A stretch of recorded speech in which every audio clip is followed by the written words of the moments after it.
Hello,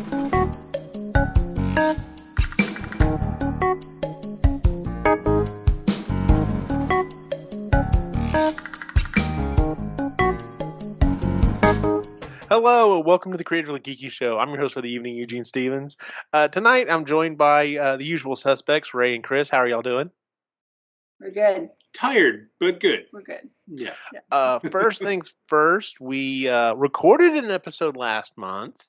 No, we didn't. At least we thought we did. Okay, we did. We did an episode last month. We definitely did an episode. Yeah. We were creative last month. Yes. So the problem was, unfortunately, the way that it crops the video, sometimes it wants to take just the center of Chris and Ray's video, and so you can't always see both of them. And I was thinking, oh, hey, if we had a third, there you go. If we had a third video come up, then it would at least probably put everyone in there. And so I tried it on my phone. The problem is I also use my phone for notes, and I couldn't get it silenced. So even though I turned off the recording and then turned it back on for the actual show after the test, apparently it didn't like that, so it didn't bother recording. So yeah, we did an entire episode, and like I even hit stop recording and everything, and then went to download it, and the only thing that was there was like the 15-second test, and it's just like, oh crap. So it's been a little while. Yeah, it's been a little while since we've done the show. So if we can remember everything that we've done, maybe a little heavy. We'll see. Of course, it may just be like we don't remember anything, and it'll be a short show. We'll see. There you go. Yeah, Just kind of either.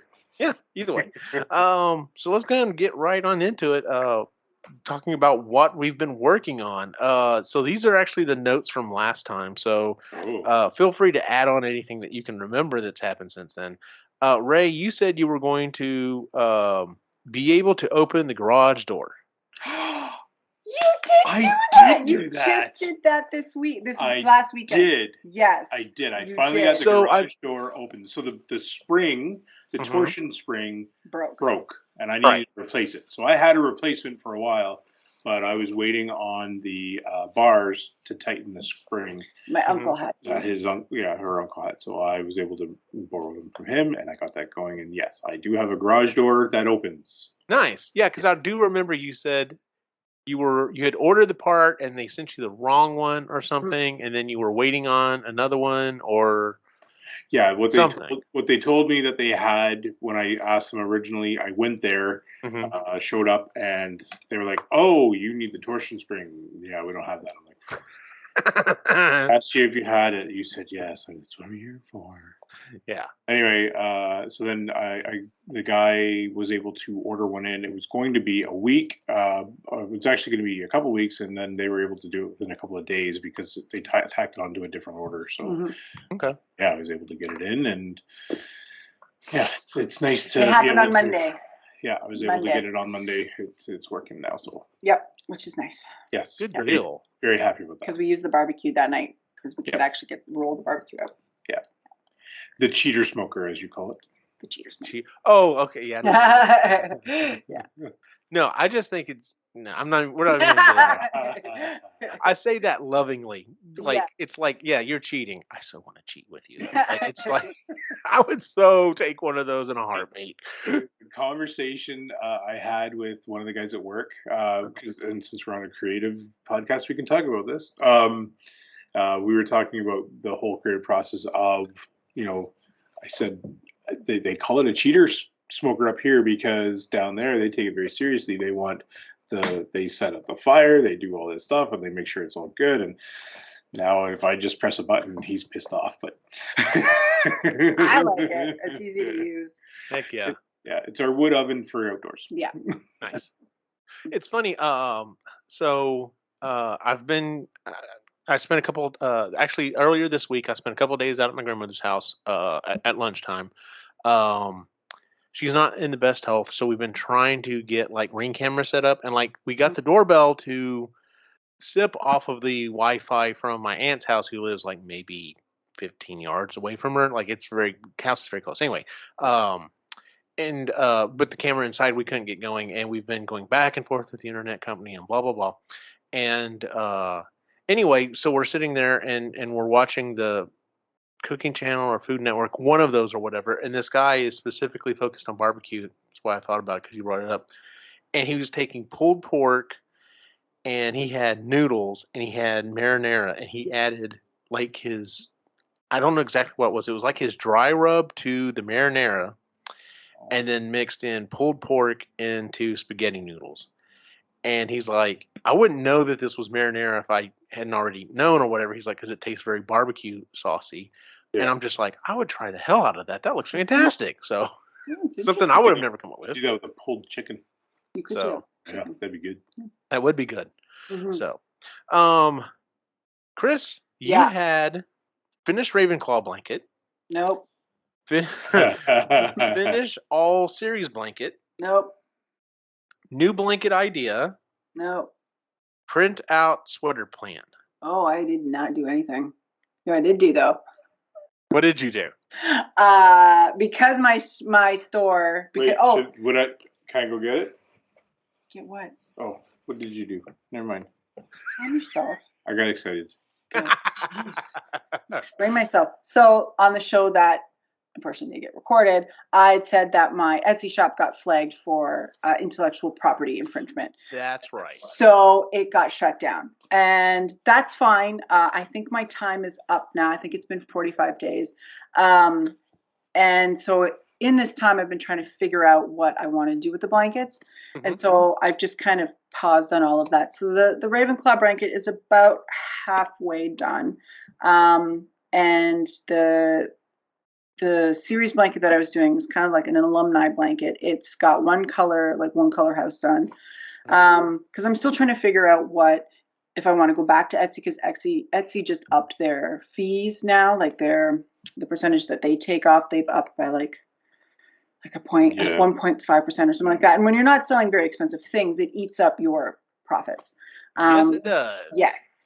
So I'm still trying to figure that out if I want to, if going back to Etsy is actually worth it for what I want to do. Yeah. So I'm still thinking about that. Haven't touched my niece's sweater at all. I gave myself the deadline of her birthday, which isn't until October. So but I probably, knowing me, should probably get on top of that. So I didn't do any of that. And then we started, because everything for the kitchen wound up coming about a month early. We've been doing the kitchen. So I don't know if we talked about that on the last episode. That's like your primary thing you've been working on. Yes, because we only have the one kitchen because we're not fancy. And it's completely if you follow me on Instagram, I've been doing some updates. It's completely gutted now. Like, not back to the studs, but there's nothing in it except our uppers. Some of it was back to the studs. Some of it was. Not all of it though. There were parts that you could see the lath on the other side of the wall, but it's setting up the kitchen, like behind us in our dining room. That's our kitchen now for the next several months, and it works fine for me. But you have to change the way you do dinners and breakfast and stuff. It's not the same thing. Because that's our kitchen right now. Because that's our kitchen, and all we have is, so the fridge is in there, which is great, but we have an air fryer, a microwave, and an induction cooktop. Oh, and a crock pot. So that's all we've got. So to get creative. Bless the people who make all these recipes for air fryers. Thank you. I love you. I know, right? and thank you for letting me skip to the recipe. Yes, jump to the recipe. Whoever thought of that button deserves a Nobel Prize, because food bloggers tell you this like 80-paragraph story about the damn recipe. I'm like, I don't care about the recipe. I just want the recipe with the picture. Yes. I don't care about your grandmother's legacy and how. I don't care. That's exactly what I was thinking. I don't need to hear about how it reminds you of your grandmother's house or how it was when you spent every summer there and blah blah blah. I just want the recipe. That's why I'm here. Pinterest told me that this was a good one. Just give me the stupid recipe. Yeah. So setting that up and having it, function for us and the kids too, takes time and creative energy, and so that's where a lot of it's gone. And did you want me to say the other thing that you got excited about? That was up to you. Sorry, I jumped the gun on that one. So the other thing that has been very creative is the wiring that was the old person that used to own this house. Yes. Ooh, okay. So the gentleman that lived here, he bought this house in 1966. This is according to our neighbor Paul, who has like the neighborhood encyclopedia, because he's been here since like the early 2000s. So Carl and his wife and their 4 children lived in the house from 1966 to 2015, when she unfortunately passed away. Bless you, Carl. We love Carl. Bless you, Carl. Carl has since asshole. passed. And now we have a saying in this house called fucking Carl, because he was a machinist. But he was also Dutch, and so he liked to thrift and didn't. If he ran out of wire, yeah. Let's just put 2 wires together with some Electrical tape, but not to the decent electrical tape. It's the stuff from the 50s and 60s that is like fabric electrical tape. And hide it in a ceiling. And let's hide it in the walls. Let's hide it. Oh my God. Yeah. Yes. So there's been some moments where we're lucky the house didn't burn down. No shit. Fucking you, Carl. So we love Carl because he treated our lovely house. The bones are great. He did well by her that way. Just tried to burn her down. He just maybe cut corners where he shouldn't have cut corners. So that has all been corrected. Yes. All of it's been torn out. I have actual junction boxes set up where they need to be set up. We have dedicated lines for things now. Yes. Like the dishwasher. There's one line for the dishwasher now. There's one line for the fridge now. They don't share with anything else, like a microwave. Like pop of there's a lot of fuses that would get thrown because yeah. I try to use the microwave and the air fryer on the same line, and it did not appreciate that. So I would throw a breaker and have to go downstairs and throw it back up. Yep. Yeah. So there's been lots of creative things in the house, just nothing. Yay. What? Oh, but the garage got fixed. What about you? Yes. That was. Oh, well, I was going to say, so some of the other things I know you were going through was paint color. Yes, and we did decide on a paint color. It's called Savoy House because it's fancy.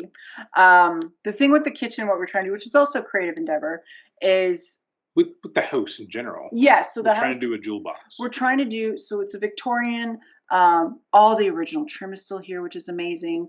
All of the doors are still. That looks fantastic. We have 10-foot high ceilings in 9 and a bit foot ceilings house. Ceilings in this house. The windows are all like 6 feet tall. They're huge, gigantic windows. They're all original casings. Thankfully, the windows have all been changed. So there's a lot of really wonderful, great bones in this house. But there's a massive 6-foot tall window smack dab in the middle of a wall in the kitchen. So it made the updated layout a little awkward. It's fine. It's going to work, and I'm looking forward to it. But I had designed the whole look of the kitchen around resurfacing the old original flooring. And we were ripping layers off. Which is Douglas fir. We did it in the bathroom, and it looks just beautiful when it's all finished up. So we're like, great, awesome. I'll design this whole thing around these floors. Get down to where we need to. We're slowly starting to peel away floors. 4 layers of floor later. Yeah. Because we're peeling up and gone and up and gone and up. Yeah. Okay, yeah. We discover that they have laid asbestos tile right on top of the original flooring. So we can't touch it. So there's a subfloor that's over top of it. Thankfully, in really great condition, but unfortunately we can't touch those floors. So I had a bit of an existential crisis for like a couple of days. Yeah. What do I do? This is the whole design. Because my thing was, it's expensive to do kitchens. It can cost so much money. So I want the floors, the cabinets, and the countertops to be as neutral as possible so that when I get sick of the paint color, which is going to happen, I'm not stuck to a certain color palette. I can do whatever I want because those are all neutral colors that will go with anything. And I found one flooring. I got this off of Etsy. I thankfully only got a sample. I really like it. I took a shot. This would also limit me with color palette too. But check that out. Ooh, that's interesting. It's a traditional tile pattern from Victorian time. So there's that. But it was going to be way too expensive because we had to buy new flooring. We had a very specific budget because now it's eating into our contingency. Thankfully, my uncle is very well versed in the Mennonite community here, and they do all sorts of different wonderful wood crafting and all these metal work and stuff like that. So one of them does they flooring. do flooring, and so we have a 7-inch 7-inch wide plank pine tongue and groove flooring Wow. that we got for a very good price. Crazy price, way under budget, which is awesome. Yeah. So it's sitting in the kitchen right now, acclimatizing to our to this temperature, to the temperature and humidity of the house. So. But yeah, it'll look the same when we put oil on it. We're going to run it in the same way that the original floor's already run. But yeah, there was a couple of days where I'm like, I based the cabinet color, the countertop, everything was based on this damn floor. I put all my eggs in one basket, and it backfired a little bit. Yeah. But it's a very big creative process, because you want to love your kitchen, you want to love your space, because you're spending a shit ton of money on it. Well, and the floor is such an important part of it, because you're standing in it every day, and it's got to be durable. It's the hardest thing to change out. Yeah. Oh God, yeah. Well, especially, you ran the flooring in your entire house. Mm-hmm. But yeah, especially if you're gonna gut the kitchen, it means that current cabinets come off, then the floor goes down, then the new cabinets go on top of that floor. Right? Yeah. That's the problem to do it. So in order to do that, it's like we just didn't want to, in like 10 years, look at our kitchen and feel like it was really dated. So if anything felt like a simple element like hardware, or like the paint color, or even the light fixture felt a little dated, that's like an easy enough fix to just give the room a whole new look. So that's really what I was trying to focus on. If the floor felt dated, if the floor felt dated, then like what the fuck are you supposed to do with the floor, right? Yeah. That's a harder one to change, and more expensive. So because I was even going back with the idea of, do we do a fitted kitchen? Do we do an unfitted kitchen? Because there's pros and cons to both of those, and we decided we're just going to go for it and do a fitted kitchen with a free floating island. Yeah, so that the island can move wherever we need it to. But yeah, that's a creative, and that takes creative juices.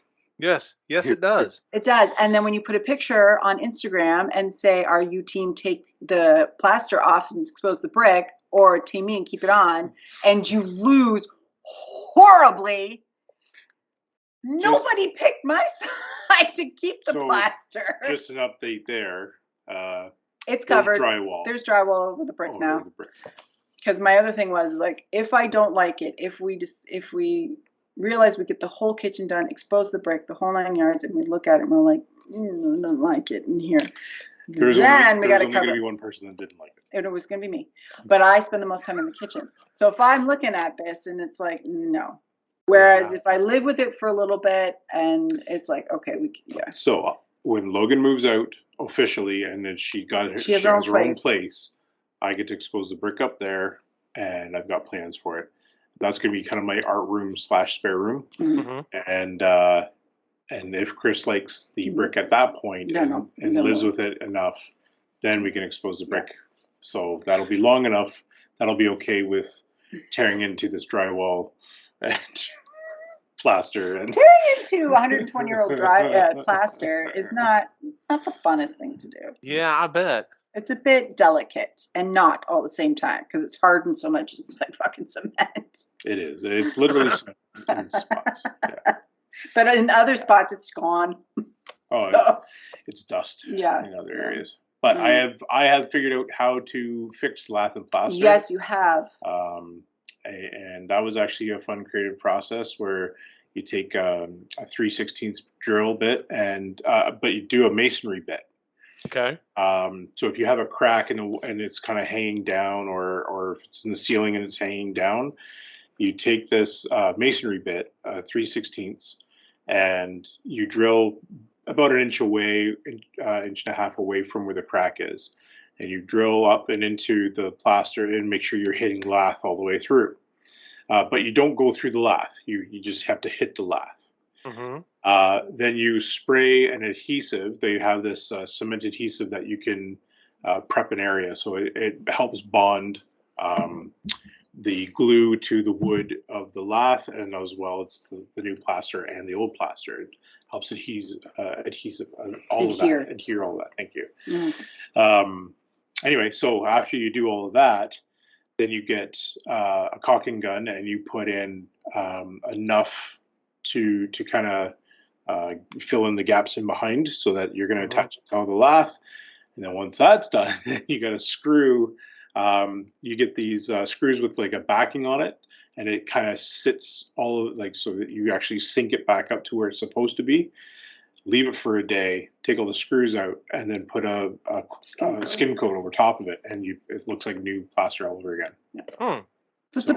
So this is where we're at with the kitchen. Is that it's all the fiddly bits and drying times and sanding and drying times and sand. So we're at the really kind of boring, laborious part. It's going to take forever. Yeah. But it's worth it. Oh yeah. No, it's absolutely worth it. Yeah. We have to do it anyway because there's big giant chunks missing. Yeah. Nothing like having to do it. Yes. Yeah, there's no choice like no choice. Exactly. Yes. Well, I mean, the other choice was to rip it all down. Rip all of the lath and plaster down and put drywall up. Yeah. Which is I don't want to do that. Yeah. You just pick your battle. Yeah. Oh yeah. Because the plaster's still in good shape. Yeah. Well, there you go. At least it's in fairly good, or it's in pretty good shape. So yeah. All right. So let's see. I had several things on here, and I think at the time I was like super excited because I actually like finished all of mine, which has not happened in a while. But okay, so the first one I had on was re-weather my uniforms. So I've done that. I used the specific the brown paint to weather my uniforms. I managed to get it thinned out enough that I could do it through the airbrush, and it went through fine. Talk about that in a second. But I also then heat set it, so then I took an iron and went over everything. I've had 2 conventions since then, and on the second one I was like, okay, I'm going to wash these things. The first one I didn't get that sweaty. The second one got a little hot. I was like, I'm going to wash these things. Luckily, it may have washed out a little bit, but it's still there. So it just looks good. So I'm halfway thinking about getting a couple of other colors to do, because Adam Savage talks about things like, weathering with one color looks fine. He's like, but when you get to 2 or 3, that's when it starts to really simplify. So I'm thinking about, I've halfway thought about, because it's a navy and it's a tan, it's a khaki color. I'm thinking a black, and I've almost thought about maybe like a dark green or something. I was going to say some different places would be good. Yeah. So, and I wouldn't do as heavy on that. So I would use the black mainly for some of the dark areas, like the armpits, some places where I think like around some of the zippers and stuff that get a lot of use or whatever. And then go on. I was going to say maybe a burnt sienna for your third color. That may not be bad either. So yeah. In fact, the one I'm using may have been a burnt sienna. I'll have to look at it. So, so a couple of quick things that went along with that. So I was doing that. I did I talk about? I can't remember if on the last episode or not. I'm pretty sure I had the ghost whistle done, the Aztec whistle done. That kicked my ass on because of I was having such a problem with getting the color to stick and getting the colors watered, thinned out and everything. And so I was like, you know what? I'm done. I'm finally done with this shit. I'm going to do this right. So I did two big things. Number one, I went to this guy's YouTube channel. Like I was looking up, what's the best way to do this or whatever. And this guy was like, all right, here's my formulas for creating thinner and for cleaner. And he was talking about how he cleans or whatever. So I took a bunch of notes and stuff. And literally it's sitting right here. Like the airbrush is sitting right here. I haven't touched the thing in weeks. But anyway, I now have an official bottle of thinner. Oh, there you go. And I have one just like it for actually this is the cleaner, and then I also have the thinner. So I should be able to run any acrylic I want through my airbrush now. I shouldn't have the problem with it, clogging up and having issues. Yeah. The other thing that I did, something that I've been meaning to do, is granted, it's starting to get back into the 80s right now, but it has been, in some cases, near freezing every night. I don't really want to go try to airbrush stuff at night when the wind's blowing and it's cold and stuff. So I finally broke down and built myself a paint booth. And the one that I followed, the guy that I was kind of, modeling mine after, I made sure that it would fit right here on my desk, with a fan behind it. So it's that, it's like foam. It's foam board basically. Yep. It's foam board, and so I used tape to be all of my different hinges and everything. Yep. And so it folds down. It's very, very small, but it has a air filter on the back of it, and then I've got a fan back here behind me, just a normal box fan to help pull everything through. Yep. But I went ahead and took the extra steps. Actually, I'm going to Lowe's tomorrow. I need to remember to buy another one of these dowels. But I specifically put a couple holes in the sides so that I can have dowels running across, so I can hang stuff Yep. up if I need to. I also bought a cheap spool of LED lights and put it through the entire top, and it can actually adjust the light, and it's super bright. So I'm set on that. I actually Nice. can't really wait to do that. Sorry, do you Go have on. do you have a lazy Susan? I do. Okay, I was going to say that'll make your life so much easier. Yes, I've got a lazy Susan. It's actually down here. I need to make sure I grab it when I do start to paint stuff. So there's that. Paint the death whistle. That I actually had it on there. Yes, I did finish that. So I don't have it on the screen or whatever, but I do have the death whistle. It is painted. I have been wearing it at the different events. I do blow it from time to time and get a bunch of attention. The funny one time that I did it was this last convention that I was at was Hill Country Comic Con, which is New Braunfels, Texas. Yeah. And kind of one of the big things that they figured out, it was getting a lot of voice actors for a certain series to all kind of be together. And so they had several people who were voices on Avatar: The Last Airbender, including, and I'm blanking on his name right now, but he plays Uncle Iroh. If you listen to the Epically Geeky show, the intro for this last week's episode, I actually had it tacked on there. The man was super nice. He even did it for free. But anyway, while I'm standing there, his handler notices that, just as Ghostbuster, his handler notices that I've got this death whistle on and was like, "Oh my God, that's awesome. Does it work?" And I'm like, "Yes." And she's like, "Can you blow it?" And I'm like, "All right." So I'm looking around or whatever, and I blow this and everyone just stops dead in their tracks and is looking like, "What the hell is that?" So that was awesome. That's so fun. Let's see here. Paint the leg hose. I got that done too. So I have updated the leg hose model that I offer on my Etsy store. One of the interesting things about the leg hose is in the original '84 Ghostbusters movie, there's a leg hose and it's got this hose that goes around to the back of the suit. It doesn't really attach to anything. They never really say exactly what it's for. It's a pee hose. And Yeah. it's for, if you were busting ghosts and something scared you, well, there you go. Well, in Ghostbusters Afterlife, that was one of the first things that I noticed on the uniform that the kids were wearing. I was like, the adapter's there, but the pee hose isn't there. And so it wasn't until after the movie came out, and actually I've got this really, no, I take that back. I saw a video that Adam Savage had, and he was going through the costuming department, and they had a really good shot of it. And it's like, well, of course, in the movies it was sewn on, so you wouldn't really want to take it off because you'd have this hole in your suit. You would just put a cap on the thing. So I redesigned it, and I did all this stuff, and I even followed Adam Savage's advice on how he did it or whatever, and it turned out fantastic. I've updated my Etsy site. I'm actually selling it. It's funny. I'm now selling 8 different versions, 4 of the original model, 4 of the new model, and just a bunch of other stuff. So, but anyway, so yeah, I did get that done. We'll get to kind of that leads in here something else here in a second. Finished the NDA project. I did finish that. I still can't talk about it, but it turned out really cool. Like I definitely learned some stuff. It makes me keep wanting to go back to one of my to-dos on my list, which is learning to model organic looking things or whatever. I kind of had to do what I could do with what I knew at the time, but it's something that I'm just like, yeah, I really need to go back and kind of learn this because I think this would be cool. Let's see here. Finish the Matrix redesign. So I sell this Autobot Matrix. I've been selling it for years. It's it's about 12 inches wide, the handles or whatever. And I've been thinking about doing a redesign. Whenever I put these things together, it was such a pain in the butt because there was a lot. I glued all the pieces together, and occasionally from time to time, I would have someone contact me that purchased one and was like, "Hey, this broke on it," or if it got there and it broke, in the mail.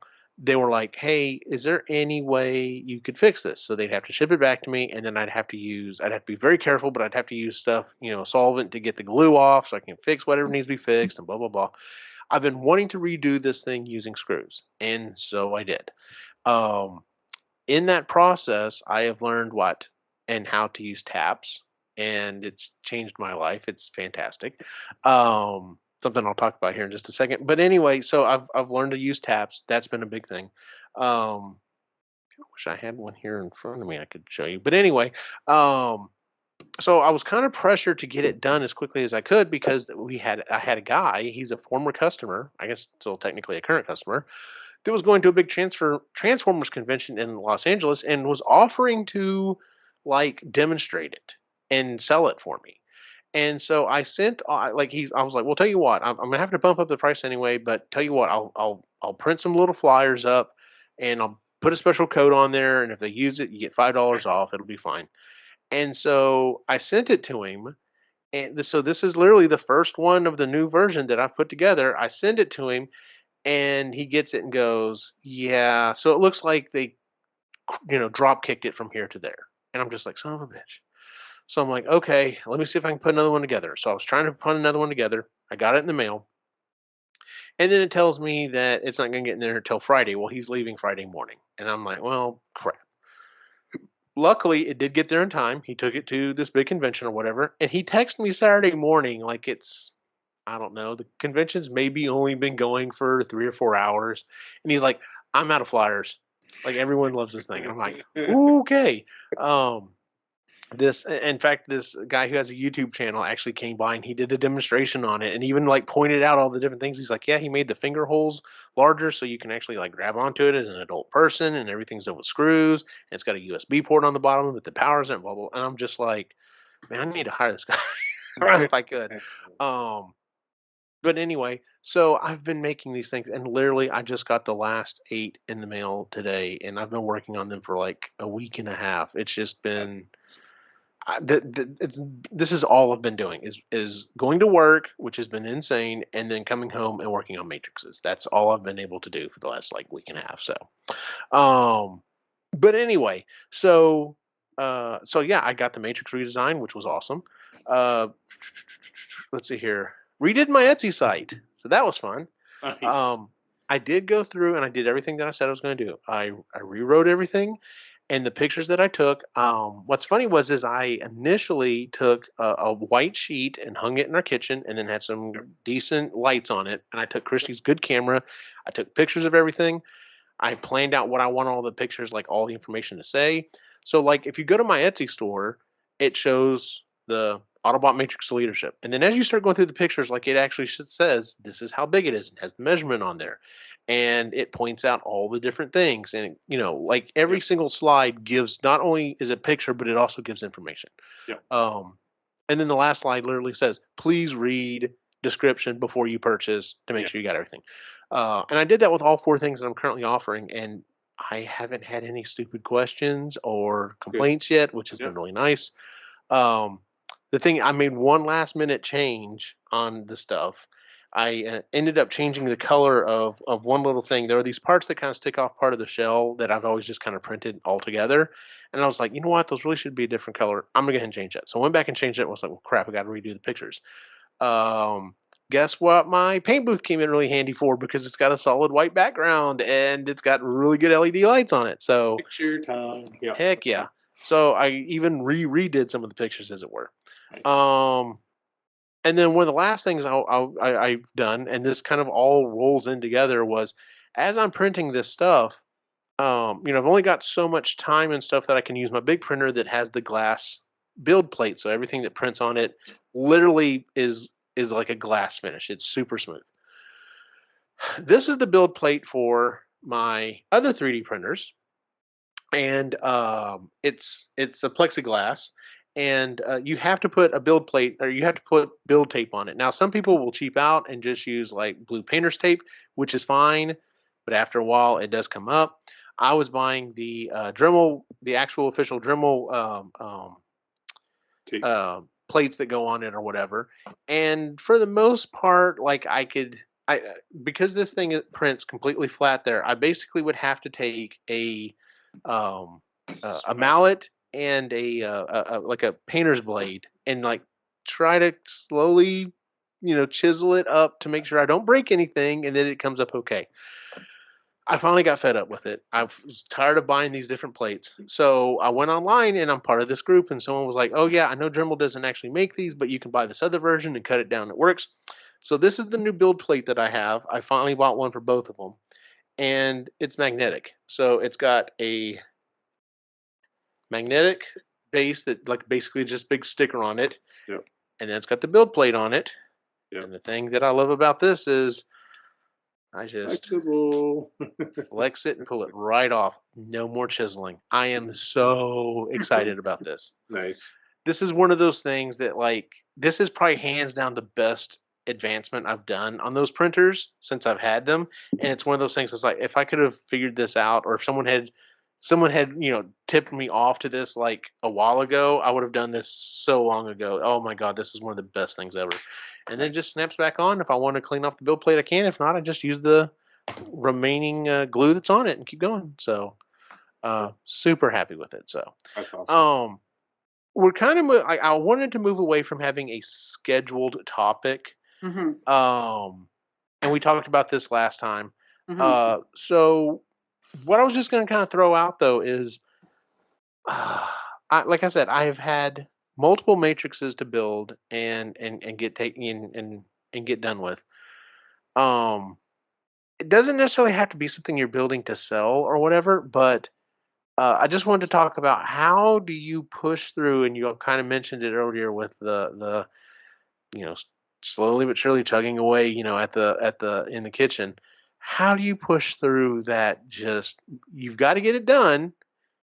Maybe mindless work. It's not hard necessarily, but you're Mm-hmm. mentally and emotionally, you're just like, I am so done with this. I Yeah. am so ready to move on to anything else. Yeah.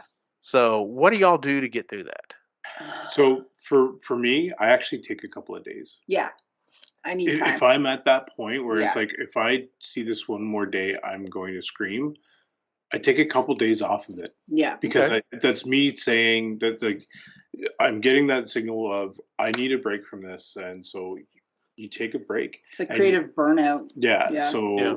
so I go and find something else that I do enjoy. Even if it's like go watch a movie, like just spend time away from it, Mm-hmm. and then you're a little bit more refreshed. And then after that refreshment and the way I get back started on it is whatever the next part is that I do enjoy. Mhm. That's when I'm like, okay, I got to get to that point. And so right now I'm in this slog of doing plaster, and it is a slog, right? Like it's you put it up and you wait and you dry, and then you got to scrape it, and then you got to put the next coat on, you got to scrape it, and you got to put. So I've been off. I've been working for the last couple of days. So now I'm tomorrow. I'm going to start back at it, get into the plaster, do all of that because I'm excited to get to the floor. Mm-hmm. So yeah, but that's a few steps away. But that's what I'm excited for, is to try and get that done. So that's how I do it anyway. You got to take a break if you're at that point. Yeah, I'm the same way. I have to. I'm just trying to think what I get to, because I've been sort of letting, like, before I would like, no, I don't, because my mind's a flitty mess. So I get like idea after idea after idea after idea, and I get distracted by these new ideas that I have, and the thing that I'm working on, I don't want to do anymore. I want to do my new thing. Mm-hmm. So I used to push through and be like, no, I'm just going to finish this, and just then do my next thing. And then lately I've been doing this exercise with myself where I'm just like, if I'm not feeling anymore, I'm just not gonna do it. Yeah. And I'll just do the next thing. And it's turned out that I have like 4 different things that are in various different states of completion, but it's fine. And I'll get back to it when I get back to it. So I'm trying not to put pressure on myself to be like, you must finish it by this. Because again, it's just for my own pleasure. It's not for anybody else's. It's my own thing. So I'll just be like, no, I got another idea. I'll do this until I don't want to do it anymore, until the other new idea is so distracting, I have to go do it. Yeah. And then I'll do it. And it's the same thing. So again, I have like 4 different things that are sort of half done, mostly done, just started. And that's been an interesting thing that I've been doing, because but it gets to the point where it's not pleasurable anymore when you're trying to just like push through it. Yeah. Well, and the thing is, and that's the whole thing with having hobbies and just having a creative outlet, is it's supposed to be you want to enjoy therapeutic. it. You want to enjoy it. It's for fun. You're spending your extra time on it, and it's supposed to bring you joy, not make you want to rip your hair out. Yeah. And not make you be like, I hate this. Yeah. So, and I notice it with the kids too, like with Logan, more especially with Logan. Logan loves to draw. She's been drawing since she was like 3, and that's her thing. She was always the kid that if you gave her enough paper and enough coloring utensils, she's good for hours, even at 3. Yeah. And she took a massive break. She took almost like, I think it was almost a year off of drawing. Like that. Yeah. There were other things going on in her life, and she had to stop. And it's only been recently that she's picked it back up, and she's just burning through sketchbooks, because it's her diary, right? Like it's where she dumps all of her emotions. She loves to do it. It brings her, it's like her therapy. So she's been burning through sketchbooks, and we had to buy her another, she asked us to buy her another 100-page sketchbook. And I don't think this one's going to last long. And then that'll go away, like it'll ebb, and she'll, won't be so voracious with it, but then she'll be like where she'll spend hours listening to stuff on TikTok. She's got her AirPods in, like a teenager, and just like burning through stuff. But for me, it's like the crocheting right now, because of the whole store shutdown and stuff, I've really needed to do a good think about it, so I haven't been doing it. And I know I'll pick it back up, but I just don't know when. So I'm just trying to give myself grace when I get to that point in projects where I'm just like, but again, I don't have any deadlines. I'm not doing this for another person. This is just solely for me. So when it's things solely for me, I just give myself grace. I just put it down and leave it until I get inspired by it again. If I'm doing it for somebody else and I made the mistake of giving them a deadline, then I will just do it till I hate it, and I'll just do it to finish it. But by the end of it, there's no joy until I give it to them, and then I feel good about it. But I'm very happy when it's over. Yeah. Gotcha. Yep. What do you do? Yeah. Well, unfortunately, okay. The reason why I brought this up was these matrices, because technically I still had almost 2 weeks to get them done. But I wanted to get them done as quickly as possible in case I wanted to reload and try to keep riding this wave. I think I have realized, that's right. That's why I kind of limited myself to 5 a month instead of trying to do, I think 11 or 12 is what I did. Because the other problem is because I don't have dedicated spaces to do things. It's like, okay, I need to get them all. When I'm bringing out the soldering stuff, I need to do all the soldering stuff at once. Yeah. And so but it's trying. I was like, all right, well, I have to make sure all this is printed up to this point. And I mean, I could have broken it down and done like maybe got the first couple of them out or whatever. But like literally, I got like the last 8 just all done, all at the same time, everything. And so it didn't help that my boys are currently still doing soccer right now. So that like 2 nights this week we had games. So that pretty much like chews up the evening until about 9 o'clock, which leaves me about an hour. And so I'm like, all right, well, I guess I'm spending the next hour and a half trying to get what little bit of work done I can get done, and then it's off to bed. And it's just like over and over and over again. I was thinking about this today, and you hear a lot of people say, they'll speak positively about turning your hobby into your job. And I've heard a lot of people who have started coming down the other way on that. I think I'm definitely falling on that point. Like the idea that now maybe if I was making enough on these, I could quit my normal job and like this is what I did. That might be one thing, but the idea of doing this constantly on my time off when I'm also still working constantly is just like Yeah, I don't want to do this. I think the point that they're definitely trying to say is that this is because I know I've heard it a few times where do something that you love doing for your job, and Hmm. and then that way you can at least enjoy the process of doing whatever your job is. So, and I understand that part of it, but there is something to be said about losing interest in whatever that is after the fact, right? So, Yeah. that's definitely a part of it. So, Yeah, I just like I said, it's not that it's not that I'm going to stop making them, but I'm definitely like, I do need. I'm down to about a couple parts to finish like the next 5 for this next round or whatever.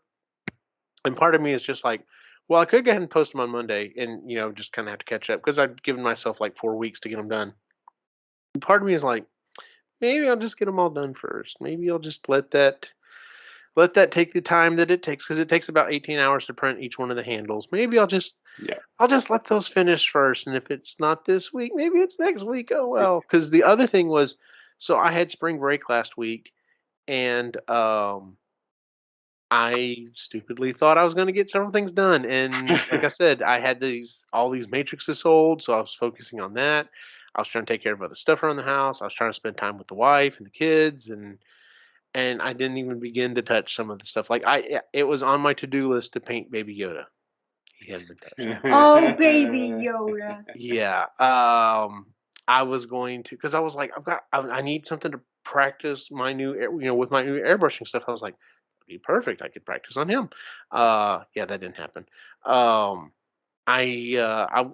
so I've shifted gears, and when we talk about what we're wanting to work on next, I was wanting to work on a foam proton pack because I've been to a couple of conventions again, and I'm like, man, I really need to get one of these things done.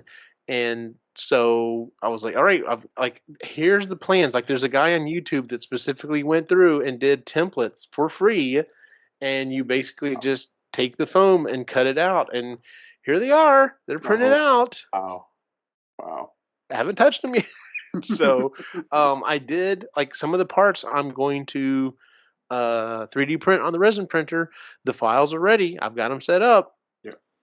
They're still sitting on the computer. I did not turn on that thing the whole time. I'm just like, because I'm so tired. I've been babysitting. The other part is not only have I been trying to get caught up and print stuff, I've also been trying to get ahead. So like I've already got parts for about 5 more almost done. Mhm. For the most part. So I've been babysitting. I even brought my original printer back home because I needed all 3 of them running. I've been babysitting printers constantly, and it's one thing when it's like, oh well, this is only going to take 5 minutes, but it's like, no, it's 5 minutes on each printer, and so that's 15 minutes. So now I'm out of the groove, and I got to get back into it, and Yeah. Yeah. and I feel bad because I don't want to let them just sit there for an hour because I'm like, well, that's an hour that I've got 3 robots that can work for me that I'm losing, Yeah. and so yeah. It's the Bobaverse all over again. Yeah, it is. It Resource really is. management.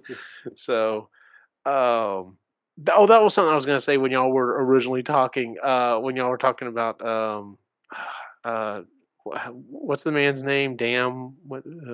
Oh, Carl. Carl. Oh yeah, yeah. I Yeah. I thought y'all were going to say from the Trader's Tales books. I thought y'all were going to tell me, trust in whoever, Trust Justin Lois. Carl. Lois. Trust Instead, Lois. y'all are like. Oh, No, fucking Carl. fucking Carl. Oh, fucking Just the Carl. opposite of trust and love. Yeah. Yes. Yeah. No. No. We did decide though. You said that our house is a golden girl. She's Yes. she's like a golden girl. She's a golden girl. So we decided she was Rose in honor of Okay. Betty. So Yeah. she's Lady Rose. Yes. And we do trust in Rose, but Yes. Carl went and tinkered a little too much. That's hilarious. Trying to undo what Carl did What to Carl did. Yeah. poor Lady Rose. That's funny. Yes.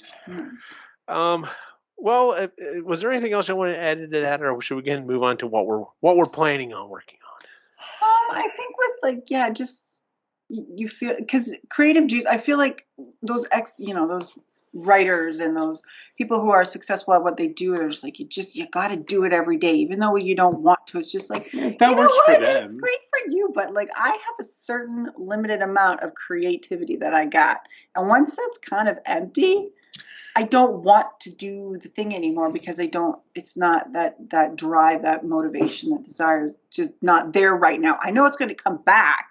Mhm. So just for me, being patient with myself and being like, it'll come back. I'll get back to it eventually. This isn't life or death. And when it's joyful again, because that's what hobbies are supposed to be, right? Yeah. They're supposed to be wonderful little outlets for, to take you away from sort of stress and stuff like that. They're not supposed to stress you out. No. And that's what I found with, and that's why like I don't take commissions. I don't do anything like that because it's not enjoyable. Yeah. And so yeah, I've definitely learned that lesson. Mm-hmm. As for stuff around here, just it's mainly been kitchen and creative ways on how to cook. It's been really interesting. I have liked that part though, because I have wanted to learn how to, because I love to bake. I want to transfer that same love and passion I have for it into cooking, because I've had to cook because I've had to, not because I've wanted to. Mhm. And so this whole new thinking outside the box, I don't have access to my oven, so what else can I do? And there's been some failures, some times where it was just the kids were like, you know what, this is kind of gross, Mom, but you tried. The croissant pizzas were the croissant pizza rolls were a failure. They were cooked on the outside and raw in the middle. No. He figured it out. I figured it out. You just had to go at a much lower temperature and wait longer. a lot longer. Exactly. And they were delicious. They were that was the absolutely thing. delicious. So now it's like time management of like, okay, if I do this recipe, then I have to start at this time because I only have this amount of space in my air fryer. And so that, just, Yep. That's why I love the air fryer, but we have not been using it that much because of the limited space. Even if you get like little trays and stuff to put in there to, multi-layer or whatever. So much in it, You're still, I mean, if you're cooking, if it was just you two, if you were cooking for him and you and Ray, it'd be perfectly fine. But when you got kids, it's like, oh no, I need like 2 or 3 of these damn things. That's why I eventually want, like when we end up building another house, I want a convection oven because it's basically just a much larger air fryer. It's a big, because that was a funny thing when we got the air fryer. I was like, well, how does this work? And I'm reading up and I'm like, this is just a small convection oven. Why are we calling it air fryer? So because the whole thing was like, it's a healthy, because I make just a little bit of oil, and it tastes like you deep fried it, which I mean, depending on, it's pretty close. You have to be like, you can only do it in one layer, and it's there's like things you got to do in order to make it taste that way. Just be healthier than deep frying. But the whole recipe thing, like you bump it up to this and it only takes like 15 minutes. It's just like, like for example, so I redid my grill, the heat vents, the tins. I'm sorry, the heat tins. I replaced those. I cleaned out a bunch of stuff. I grilled burgers the other day. I went to go redo the burgers, and I was like, well, it's not like we're pressed for time. I was heating them up. I was like, I don't want to put them in the microwave because it tends to dry them out. Put them in the oven. Looked up, what do you need to do? Oh, well, put them on, I think it was 350 for, I don't know, 10 minutes or whatever. And I'm just like, oh, okay, I'll give that a shot. And pulled them out. I was like, yeah, that's getting there. We flip these things over and put them in for another 10 minutes. I'm just like, y'all, I don't know what you were cooking this on, but that was not the correct temperature and time. Oh, I've had that a couple of times. But the last 4 mornings, I found this recipe on Instagram, on an Instagram reel, and it's for these breakfast cookies, and they're so freaking, and it just makes one, and I'm the only one who likes it. No, I haven't had one yet. You're not worried. Where have you been? Where have you been? I was here the first day you made one. You just didn't let me have a bite because it was too delicious. Because it was too good. Joey doesn't share food, and so I've been making it in the air fryer, and every morning I've been having one because they're super easy to make and they're really, really good. And that was this worked out perfectly to what the directions said. Other things, it's been like, well, that was a good try, but no, that didn't work. It either burned it or I needed to put it on for a lot longer. Yeah, I find this lower temperature for longer works. Or for certain things. For certain things, it doesn't. Yeah. It's all just. It's like the smoker. Yep. All right, well, let's go ahead and talk about what it is we're wanting to focus on for next time. Would anyone like to go? Okay, so I have what we said last time. Okay. Let's Let hear me that. read. So we're kind of in an interesting situation. So future projects. Ray, Yeah. you said, wow, you you were burned out last time. Let me tell you, man. Aw. Something creative I want to do. That's all you said. That's all. Yeah. Oh, that didn't get done at You were all. just like, I just want to do something creative that I want to do. Yeah. I don't see that in your future for the next little bit. No, Yeah. fuck that. Yeah. I need to take a day. There's got to be a day between now and a month from now that I just do one thing creative for that I want to do. You have to remember that that's what you want to do, because that's the other thing is you're gonna forget. I'm gonna set. You're gonna set something. I'm gonna Yeah. set something. Yeah. I'm It's gonna, not that he doesn't want to. I'm It's gonna just look ahead and pick a day. And okay. Yeah. You're gonna write it down. Write that down. There you go. That's a good idea. Yeah. Yep. Chris, you had order kitchen cabinets. Which we did, and most of them arrived. I think that's yeah. Demo kitchen. Which we did. And you had store plan. Right. So that's what I am going to put down for next time. Is by the time we meet again, I would like to have a definitive decision made on whether I'm going to do the Etsy, whether I'm going to boot it back up or not. Gotcha. I would like that, and because there's other things going on behind the scenes. Well, there's a lot of other stuff, so I'll just put that down. That's perfectly fine because I've already kind of mentioned what the exact same thing. So we recorded this show. Well, we didn't record it, but we did this show a month ago. Yeah. And the only thing I had listed was foam proton pack. I printed out the plans. Yeah. That's it. That's all I did. So I really hope I can start focusing on that and getting that done. Mm-hmm. Like I said, yes, putting these things together. It's funny when I put these things together and I get down to the last bolts, I'm just like, man, I did a really good job on this. I'm really proud of this. But the whole time up to it, it's just a slog, and I'm just like, I'm so done with these. Yeah. I think part of the problem is also because I took off since October. I didn't really have a lot of the big stuff on my Etsy store, and so I had the little things, and so I just got used to not having to do it. But it brings in decent money, and unfortunately, I've got two other people who are competing against me. The guy in Houston has started up again. Sorry, the cat freaked me out. I'm sorry. You're all good. And then there's a Canadian bloke up there who's selling one that's sorry. not as good as mine, but whatever. Anyway, give me his name. I'll go find him. What's interesting is on his Etsy store, he's got like two different names for his Etsy store, or two different Etsy stores, and he's selling it's obviously the same one, but the cover picture is different, and it's listed 4 different times with 4 different prices.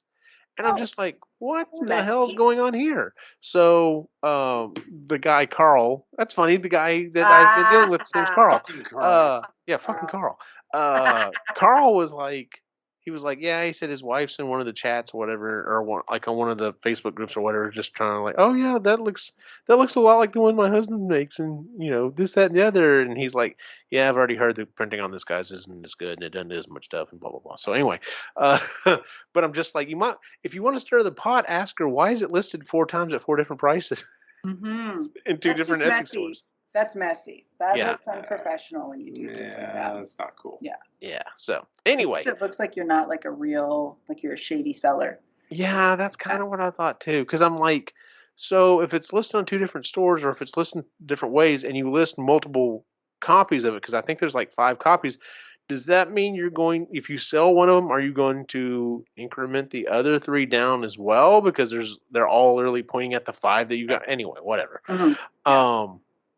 So yeah, it is what it is. So that is our show for the month, ladies and gentlemen. It is still recording, so we're good to go. If you would, please give us a 5-star rating on iTunes, Google, Stitcher, wherever it is you listen to the show. As always, you can go to epicallygeeky.com and find this show as well as the other shows that we do, including the Epically Geeky Show, Sustainably Geeky, and Creatively Geeky. And I'm sorry, Marginally Geeky. This is creative. The Epically Geeky Show just dropped last week, and it was we were talking about who should have won the Oscar or other award show. Yeah. That was a fun episode. Like I said, I know I was kind of sticking to just what was nominated or whatever. That's Sean, fine. of course, always makes it interesting. So Yes. Fun shot. yeah. Sustainably Geeky should be out the same time this episode is out. So if you follow it, go check it out as well.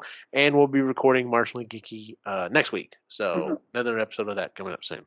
And as always, you can find us on all the different social media at Epically Geeky as well. Where can we find you online, Ray? The Reluctant Yeti on Instagram. I had to think about it for a second. I know, right? Chris, where can we find you? You can find me on all the shows you mentioned and on Instagram at Victorian Botanical. And as always, you can find me online at Optimus Gene on Facebook, Instagram, and Twitter. For everyone on the site, have a good night. We are...